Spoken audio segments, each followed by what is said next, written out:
가정의 소중함과 위대함이라는 제목으로 같이 말씀을 나누겠습니다. 성탄절이 이제 며칠 남지 않았는데요. 그래서 크리스마스 선물에 대한 이야기를 해보려고 합니다. 이 세상에 아기로 태어난 예수님이 받은 선물 중에서 최고의 선물은 무엇이었을까요? 이 땅에 예수님이 오셔서 태어난 그날 받은 선물로 최고의 선물은 무엇이었을까요? 예수님이 받은 선물 중에서 예수님에게 가장 중요하고 정말 필요했던 것은 무엇이었을까요? 베이비시터 겸 아기 침대였던 말구유였을까요? 구유였을까요? 아니면 동방박사로부터 받은 황금과 유향과 몰약이었을까요? 요즘 말로 좀 바꾸면 양육비, 목욕용품, 아기용품 혹은 약 이런 것이었을까요? 아기 예수님은 이런 물질적인 선물도 받았지만 다른 선물도 받았습니다. 동방박사로부터 유대인의 왕이라는 그런 칭호를 받았습니다. 왕이다, 왕이 될 상이다. 예, 상은 아니고 왕이 될 뿐이다, 이렇게 이야기했죠. 그러니까 이것도 하나의 선물이면 선물이죠. 그리고 베들레헴 목자들로부터 구주시라라는 천사들의 메시지를 들었습니다. 구주가 될 분이다. 이것도 선물이라면 선물일 수 있겠죠. 천사들의 축복송도 들었습니다. 그리고 시므온과 한나로부터 미래를 알려주는 예언도 들었어요. 여러분이라면 어떤 선물을 받고 싶습니까? 예수님은 이런 선물들을 받았는데 여러분이라면 어떤 선물을 받고 싶습니까? 미래에 대한 예언을 듣고 싶습니까? 아니면 미래 예언 필요 없다, 나는 그냥 돈이면 된다, 황금을 원하십니까? 나 돈 이런 거 필요 없다, 내 건강을 위해서 약이 필요하다, 그런 겁니까? 아니면 왕, 권력입니까? 여러분, 어떤 선물을 받고 싶습니까? 선물을 받는데 셋 중에서 하나를 고르라 그러면 무엇을 선택하시겠습니까? 권력이냐, 황금이냐, 예언이냐? 아기 예수님이 받은 이 모든 선물들은 나름 의미가 있고 그리고 값진 선물임에 틀림없습니다. 저는 다 받고 싶어요. 하나만 선택하라고 그래요. 이런 생각 들 수 있겠죠. 앞으로 살아가는데 다 피가 되고 살이 되는 것이기 때문에 다 받고 싶어요. 하지만 가장 값지고 소중한 선물은 따로 있다고 생각합니다. 그건 바로 부모입니다. 아기 예수님이 받은 최고의 선물은 저는 부모라고 생각합니다. 여러분 동의하세요? 이 땅에 태어난 아기 예수님에게 최고의 선물은 아버지가 될 요셉과 어머니가 될 마리아라고 저는 생각합니다. 위에서 나열한 모든 것을 다 받았다고 해봅시다. 아니, 나열한 것보다 더 많은 것들을 받았다고 해봅시다. 하지만 태어난 후에 나를 지켜줄, 나를 키워줄 부모가 없다면 이 모든 게 무슨 소용입니까? 부모가 없는데 황금이, 약이, 권력이 무슨 소용입니까? 아기에게 가장 중요하고 필요하고 그리고 의미 있고 좋은 것은 부모입니다. 가정이고 가족입니다. 누가 나를 낳았느냐보다 더 중요한 것은 누가 나를 품어주고 키워주고 보호해 주었느냐가 되는 거죠. 그래서 사실 아버지 요셉은, 그 아기 예수님의 이제 아버지가 될 요셉은 예수님과 피 한 방울 섞이지 않았습니다. 마태복음 1장에 나오는 족보는 요셉의 족보인데 요셉까지는 다 그러니까 피가 섞인 후손들의 이야기예요. 그런데 요셉에서부터 예수님 이 관계는 전혀 피가 섞이지 않았습니다. 그리고 누가복음에 나오는 족보는 마리아의 족보예요. 요셉과 마리아 둘 다 다윗의 후손이에요. 다윗과 바세바의 후손이에요. 요셉은 다윗으로부터 솔로몬을 따라 내려가고요. 그리고 마리아는 솔로몬과 바세바 사이에 또 다른 자녀의 후손을 따라 내려오게 됩니다. 둘 다 다윗의 자손이에요. 마리아도 요셉도. 하지만 둘 다 다윗의 후손이긴 하지만 요셉은 예수님의 생물학적인 아버지는 아닙니다. 어떤 면에서 보면 요셉에게 아기 예수님은 미움 덩어리일 수도 있습니다. 약혼자 마리아가 자기의 아이가 아닌 다른 이의 아이를 낳았으니 이 아이가 반갑겠습니까? 나하고 약혼한 여자가 다른 남자의 아이를 품에 안고 나하고 결혼하겠다고 덤벼들면 그래 반갑다 이렇게 이야기할 수 있겠습니까?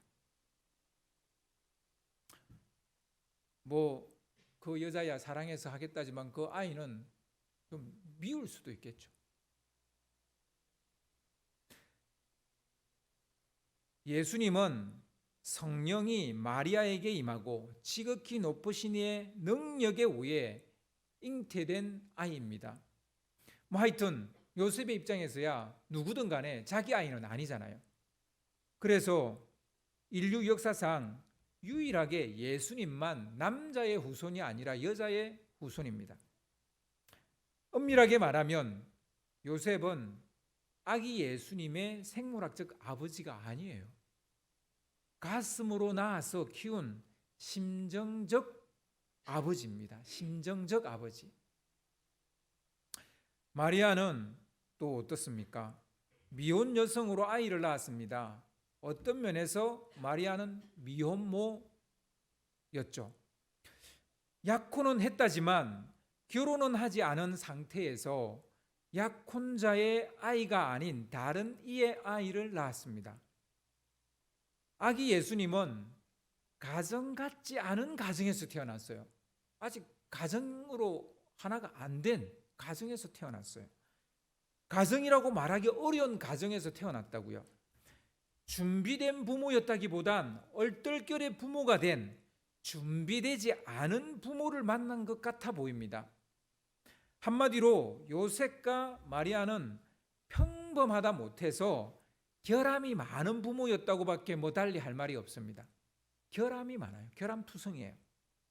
그럼에도 불구하고 아기 예수님에게 가장 소중하고 중요한 선물은 누구다? 무엇이다? 아버지와 어머니, 즉 요셉과 마리아라는 거예요. 결함투성이고 뭔가 가정다운 가정도 아직 안 된 그런 가정이지만 그래도 아기 예수님에게 가장 귀한 선물은 이 가정이라는 거예요.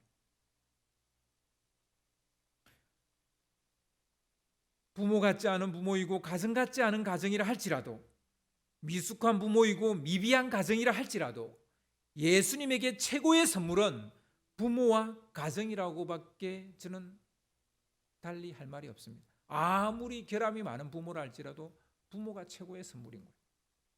이보다 더 좋은 선물은 저는 없다고 생각합니다. 솔직히 예수님의 출생은 그리 행복해 보이지는 않습니다. 안락하고 따뜻한 집에서 태어난 게 아니에요.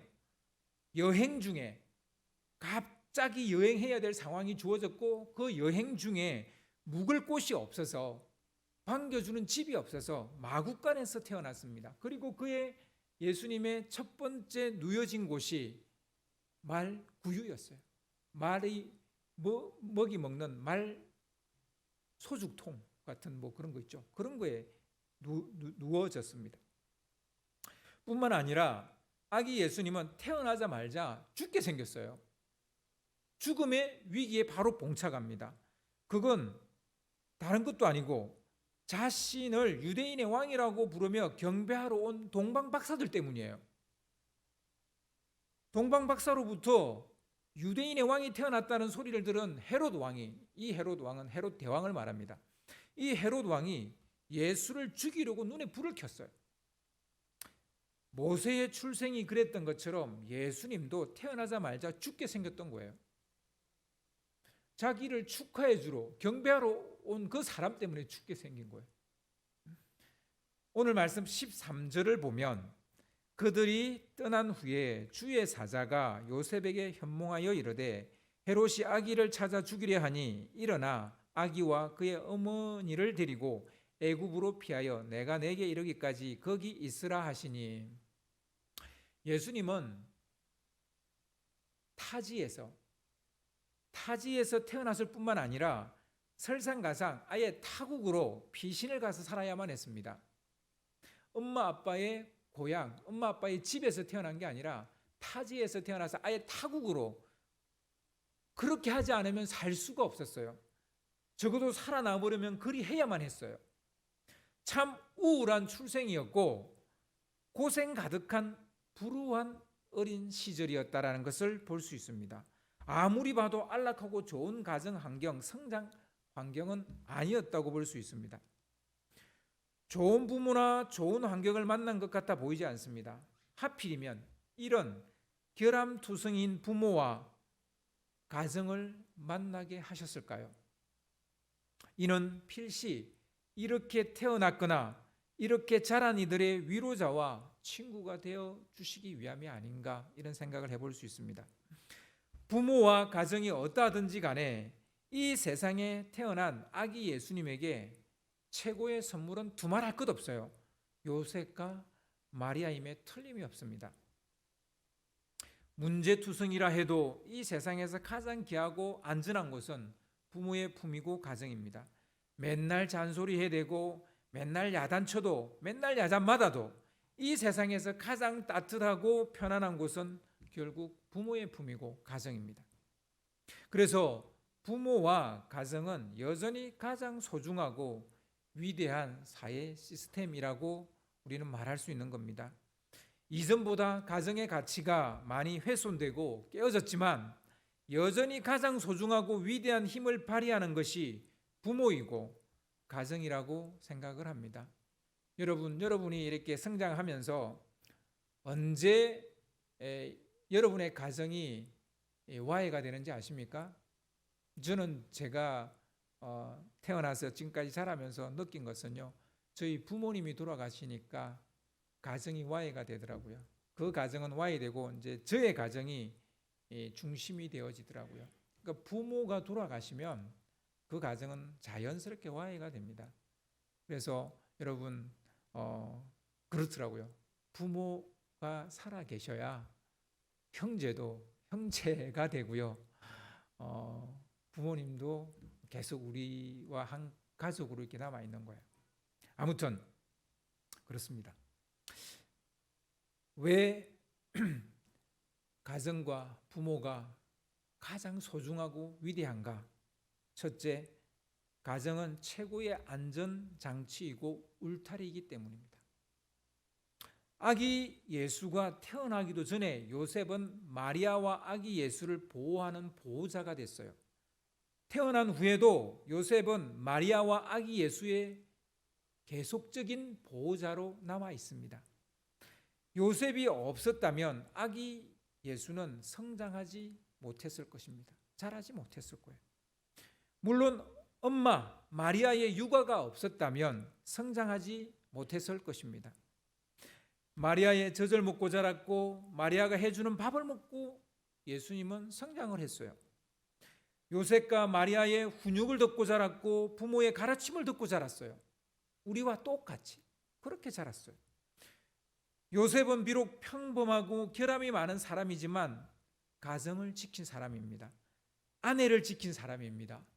아이를 지킨 사람입니다. 자기 아이를 안 낳았기 때문에 아내를 버릴 수 있었지만 그는 아내를 끝까지 지켰습니다. 그리고 아기 예수를 끝까지 지켰습니다. 마리아는 비록 사생아를 낳아 키운 결함이 있는 엄마였지만 아이를 양육한 양육자였습니다. 요셉을 의로운 사람이라고 오늘 성경 말씀은 이야기하는데요. 그가 이런 말을 들을 수 있었던 것은 그가 지켜야 할 것을 지켰던 사람이기 때문입니다. 누가 의로운 사람입니까? 저는 가정을 지키고 자녀를 지키는 사람이라고 생각을 합니다. 누가 의롭지 않은 사람일까요? 저는 가정을 지키지 못하는 사람, 난 그 사람이 의로운 사람이 아니라고 봅니다. 단순히 육신의 위험과 위협뿐만 아니라 제약된 세상에서 아이를 지키는 그 부모가 진정으로 의로운 사람이다라고 저는 주님으로부터 칭찬을 들을 것이라고 생각을 합니다. 우리가 가장 큰 사명이 있다면 그것은 자녀를 믿음 안에서 지키는 사람, 그리고 그 사명을 감당한 사람, 그 사람이 진정으로 사명을 감당한 사람이라고 생각합니다. 누가 성공한 부모입니까? 저는 자녀를 믿음 안에서 잘 양육한 사람, 그 사람이 성공한 사람이라고 봅니다. 여러분, 다 다른 건 다 잘 됐는데 자녀가 잘못됐다면 저는 성공한 사람 아니라고 봅니다. 그래서요, 여러분, 의로운 사람, 성공한 사람, 바로 그것은 자녀를 지키는 사람이라고 저는 생각합니다. 성탄절에 그 어떤 선물보다 가장 귀하고 값진 선물은 가족이고 가정입니다. 그래서 성탄절은 가족과 함께하는 시간이 되어야 됩니다. 여러분, 성탄절은 애인 만나면 안 돼요. 가족과 함께 해야 돼요. 친구 만나러 나가면 안 돼요. 가족과 함께 해야 돼요. 성탄절만이라도 가족과 함께 해야 돼요. 그리고 예수님이 태어나셨으니까 교회에 오셔서 예수님의 탄생을 축하해야 돼요. 가정이 가장 소중하고 위대한 두 번째 이유는 가정만이 유일한 희망이기 때문입니다. 하나님은 결정적인 순간마다 혹은 위기의 순간마다 한 가정을 택하셨어요. 하나님은 아브라함만 선택한 것이 아니라 그의 아내 사라도 함께 선택을 했다는 사실을 우리는 기억을 해야 됩니다. 여러분, 사무엘이 태어나기 전에 한나가 있었다는 사실을 반드시 기억해야 됩니다. 예수님이 태어나기 전에 마리아가 있었다는 것, 요셉이 있었다는 것을 우리는 반드시 기억을 해야 됩니다. 하나님은 아담만 만드신 게 아니라 하와도 하나님이 만드셨어요. 둘이 합하여 하나가 되어 가정이 되었던 것입니다. 가정은 창조 원리이며 또한 구원의 원리입니다. 하나님이 그 백성을 구원하기 위해서 한 가정을 선택하시고 그 가정 안에서 하나님이 쓰실 사람이 나왔다라는 사실을 우리는 기억해야 됩니다. 예수님은 하늘에서 뚝 하고 떨어진 게 아니에요. 터미네이터가 아니에요.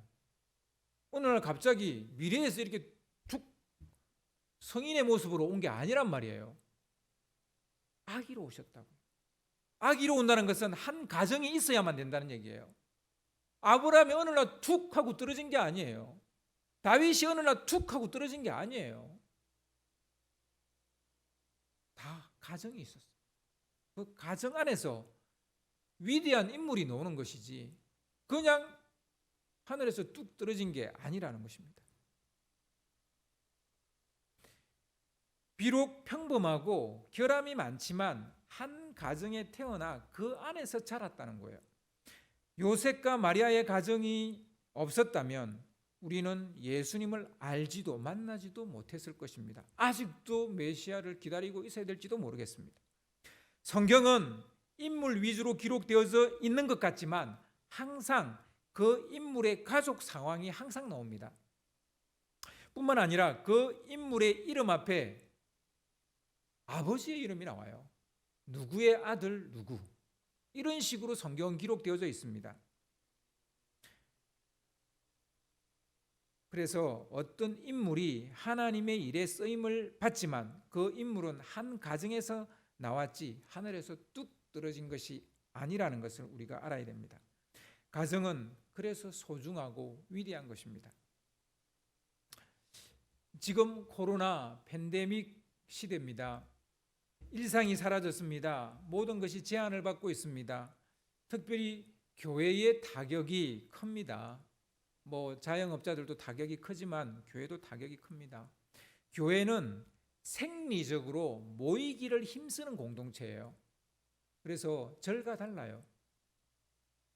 교회는 처음 생길 때부터 생리적으로 모이는 공동체예요. 그리고 모여서 은혜 받고 흩어지는 공동체예요. 처음부터 교회는 그렇게 만들어지고 그렇게 성장해 왔어요. 솔직히 믿는 자들이 모이지 않는다는 것은 사형선고와 같은 거예요. 교회가 모이지 않는다는 것은 그건 사형선고와 똑같은 거예요. 그래서 교회는 다른 어떤 종교보다도 이 코로나 팬데믹에 심각한 타격을 받고 있습니다. 지난 2년 동안 코로나 팬데믹이 곧 끝나겠지라는 희망을 갖고 모임을 자제해달라는 그런 요청에 적극적으로 참여했고 참고 기다렸습니다. 그러나 팬데믹의 끝이 보이지 않습니다. 말 그대로 종식이 아니라 뉴노멀한 세상을 받아들여야 한다는 그런 분위기예요. 코로나 종식이라는 말은 사라졌어요. 이제 더 이상 이 말을 쓰지 않습니다. 위드 코로나 이런 말을 써요. 이제 코로나와 함께 가야 된다는 거예요. 언제 어디서 또 다른 변이가 생길지 알 수 없습니다. 만약 코로나가 감기 바이러스처럼 위드 바이러스가 된다 해도 또 다른 바이러스가 언제 어디서 창궐하게 될지, 뭐 코로나 외에 또 다른 그런 바이러스가 언제 창궐할지 알 수가 없어요. 교회는 2000년의 역사상 가장 어려운 시대를 사실은 맞이하게 되었습니다. 전대미문의 위기를 맞았다고 그럼 넉넉히 가만 있을 수는 없는 거잖아요. 우리는 답을 찾아야 합니다. 한 번도 경험해보지 못한 이 시대를 우리는 살아내야만 합니다. 또한 우리의 신앙을 지켜내야만 합니다. 무엇으로 우리는 우리의 신앙을 지켜낼 수 있을까요? 답은 가정에 있습니다. 저는 답이 가정에 있다고 봅니다. 아무리 제한을 받아도 그래도 가족은 한 곳에 살아야 되고 또한 이야기를 하고 살아야 되고 같이 먹고 살아야 되는 거죠. 그것이 바로 가정입니다. 우리는 잘 생각해야 합니다. 지금은 작은 것들이 힘입니다. 가정은 사회 시스템에서 가장 작은 단위예요. 바이러스는 맹수보다 더 무섭습니다. 공룡보다 더 위협적입니다. 작은 것과 싸우려면 우리의 덩치도 작아져야 합니다. 마이크로는 마이크로로 싸워야 됩니다. 바이러스와 공룡이 싸우면 누가 이기겠어요? 당연히 바이러스가 이깁니다. 우리는 작아져야 합니다. 작은 것 안에 위대함이 있는 거예요. 지금 최고의 에너지는 원자력이죠. 원자, 분자, 전자들 사이에서 일어나는 물리적 힘이 가장 큰 힘이에요. 현대 물리학은 양자 물리학이라 해도 과언이 아닙니다. 이전에 큰 물건과 물건과의 어떤 당기는 힘, 즉 중력, 마찰력, 이런 다 고전 물리학이에요. 현대 물리학은 양자 물리학이에요. 눈에 보이지 않아요. 그런데 그 안에 힘이 있는 거예요. 세상에서 가장 큰 힘이 그게 있는 거예요. 우리가 태양이 없으면 살 수 없는데 태양은 무슨 힘으로 그렇게 열을 발산하고 있습니까? 원자력이에요. 핵융합이에요. 작은 것들의 전성시대며 작은 것들의 시대입니다. 작아져야만 살아남을 수 있습니다. 그래서 우리는 사회의 가장 기본 단위인 가정의 가치와 중요성을 깨달아야 합니다. 조금 늦은 감은 있지만 우리 교회는 가정 중심의 교회로 이번에 완전히 탈바꿈하려고 합니다. 가정 예배를 좀 더 집중하려고 합니다. 가정 예배를 살리려고 합니다. 혹 가족이 같은 교회를 다니지 않는다 하더라도 가정 예배를 시작해 보시기를 바랍니다. 사무총회 때 목회 계획을 보시면 알겠지만 목장은 가정 단위로 나누어 버렸습니다. 지금까지 교회는 지역별, 연령층별, 뭐 이렇게 나누어서 교육하고 교제를 나누었습니다. 이제 가족 중심으로 해야만 하는 시대가 온 거예요. 아니, 그리 할 수밖에 없습니다. 그래서 부모의 역할이 중요합니다. 그 어느 때보다 부모의 역할이 중요합니다. 우리 아이들의 미래는 부모의 손에 달려 있습니다. 여러분, 올 한 해 교회 학교 한 번도 모이지 못했어요. 그렇다고 해서 우리 아이들을 그냥 이대로 내버려 둘 겁니까? 말씀 안 가르칠 거예요? 말씀 안에서 양육 안 할 거예요? 믿음 안 심어줄 거예요? 아이들은 커가고 있는데 어떻게 하실 거예요? 여러분, 부모의 역할이 중요해졌습니다. 아니, 옛날에도 중요했어요. 근데 그거를 사실 교회 학교 선생님들한테 약간 위임을 했던 것 뿐이었어요.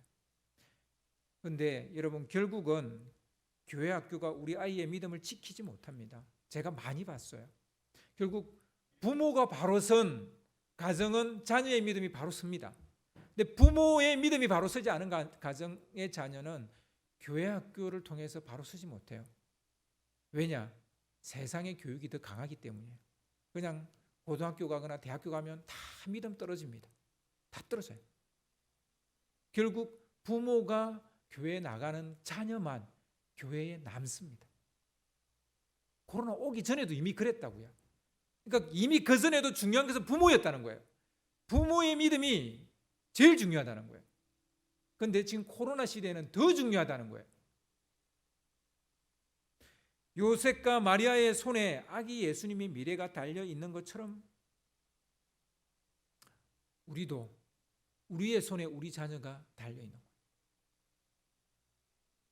하나님은 언제나 가정을 사용하셨습니다. 가정 안에서 배출된 사람을 통해 일하셨어요. 하늘에서 단 한 번도 뚝 떨어진 사람이 없었어요. 어떤 선지자도 어떤 위대한 인물도 하늘에서 뚝 떨어진 적이 단 한 번도 없었어요. 심지어 하나님의 아들조차도 하늘에서 뚝 하고 그냥 떨어져 내려오지 않았어요. 가정을 통해서 왔어요. 여러분, 가정이 힘입니다. 가정이 희망입니다. 가정에 소망이 있습니다. 여러분, 우리 부모들 정신 차려야 돼요. 그냥 어영부영 1년, 2년 지나버리면 우리 아이들 어느 정도 커버려서 머리가 커서 내 말 듣지도 않아요. 여러분, 지금부터 우리 아이들 믿음 안에서 키워내야 돼요. 인연을 끊든지 믿음을 선택을 하든지 둘 중에 하나를 해라라고 우리 자녀에게 말해야 돼요. 니하고 나하고 인연을 끊든지 믿음을 선택하든지 네가 결정해라 라고 말해야 돼요. 이제는 그렇게 해야 돼요. 여러분, 예수님이 이 땅에 왜 오셨습니까? 우리의 자녀를 구원하려고요. 근데 우리는 성탄절을 맞이하면서 우리 자녀에게 어떤 마음의 부담을 가지고 있어요? 우리 자녀에 대해서 어떤 마음을 가지고 있냐고요? 내가 난 내 자식은 내가 관심이 별로 없는데 예수님은 내 자녀를 위해서 이 땅에 오셔서 십자가를 지셨다고요. 여러분, 자녀는 평생 져야 될 십자가입니다. 십자가예요. 우리 건상아 집사님 아기가 태어난 지 막 한 달밖에 안 됐는데 병원에 입원을 했잖아요. 그 마음 여러분 아시죠? 이미 아이 키워보신 분은 아실 거예요. 참 아픔이죠. 힘들죠. 지금 거의 일주일째 아기 얼굴 못 보기도 하고 그랬을 거예요. 아기가 배 안에 있을 때가 사실은 편하고 좋아요. 근데 애는 사실은 태어나서 나를 힘들게 하지만 내 옆에서 울고 불고 할 때 그때가 이뻐요. 그때가 이쁜 거예요. 그때 내가 진정으로 사는 의미를 느껴요. 사는 가치를 느껴요. 여러분, 십자가이지만 져야 될 십자가예요. 여러분, 십자가 없이 구원받을 수 있습니까? 여러분, 십자가 없이 행복할 수 있습니까? 자녀 없이 행복할 수 있어요? 출산율이 줄어드는데요. 우리가 생각해 볼 일이죠. 아무튼 여러분, 가정이 희망입니다. 그리고 가정이 가장 안전하고 좋은 울타리입니다. 여러분, 가정을 살리는 2022년 되었으면 좋겠습니다.